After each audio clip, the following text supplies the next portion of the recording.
Donc je suis la présidente de l'association Infirmières Mouvement.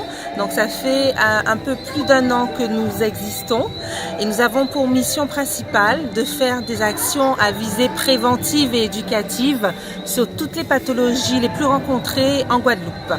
Donc il a été de notre devoir, si je peux le dire ainsi, d'être aux côtés de l'association DREP Agir qui organise régulièrement donc sur le territoire guadeloupéen des actions afin d'informer la population sur la maladie qui est appelée la drépanocytose. Donc nous infirmiers, nous sommes en fait au quotidien en contact avec des malades qui souffrent énormément de cette pathologie, mais nous accompagnons également les familles dans ce combat.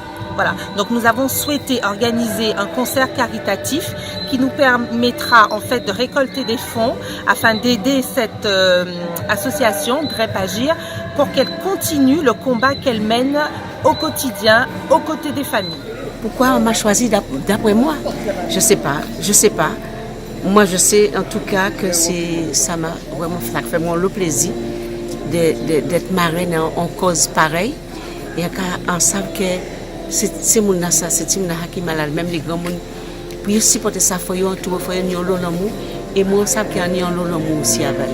Et c'est pour ça qu'il y a envie porter petit brin l'amour, porter petit brin parfum d'amour, de lumière, de joie, de chaleur pour ces nasa et puis ils font un geste pour que ça. Toutes les recherches avancées pour que ça ait une guérison au moins. Je suis venue avec l'église de Bethel, donc Tini la Koualka chez Rebecca et Tini la Koual chez Rebecca. Donc la capitale évolue avec ces cas-là, parce que moi j'aime mes cas depuis longtemps. Et puis c'est avec un grand plaisir nous venir là. Eh bien, tu as dit que si nous tous mettre nous ensemble pour nous faire maladie là, ça. Il est sorti parce que nous pensons qu'il est sorti. Enfin, moi-même pas chercher, ça ne veut pas dire qu'il est sorti, mais au moins que nous tous mettons ensemble pour nous faire ça. Ça nous peut faire pour ça et aider ces gens d'une manière ou d'une autre. On apporte notre contribution pour sensibiliser la population, aider les chercheurs parce qu'il y a beaucoup de choses à faire et puis surtout accompagner les familles et puis les malades de façon à ce qu'ils vivent mieux avec la maladie, parce que la drépanocytose c'est une maladie pour laquelle aujourd'hui il n'y a pas de traitement curatif. C'est vrai que souvent les gens ils entendent parler maintenant de thérapie génique et de la greffe de moelle, mais il faut savoir qu'aujourd'hui, au jour d'aujourd'hui, ce sont des essais thérapeutiques et tous les patients ne peuvent pas en bénéficier. Aujourd'hui, c'est seuls les patients pour lesquels on est obligé de proposer un traitement qui en bénéficient.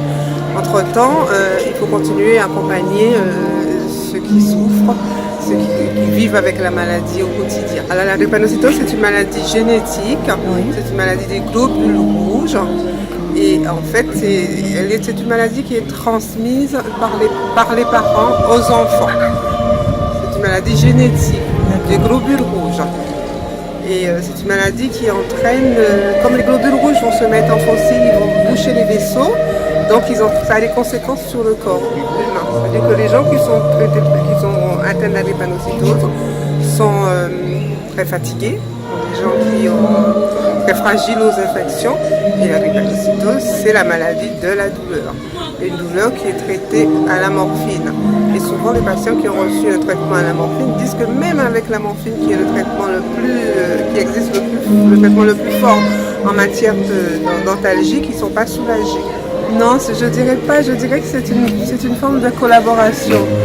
Moi, j'ai été très agréablement surprise de voir comment une si jeune infirmière était aussi active. Et du coup, je me suis approchée d'elle.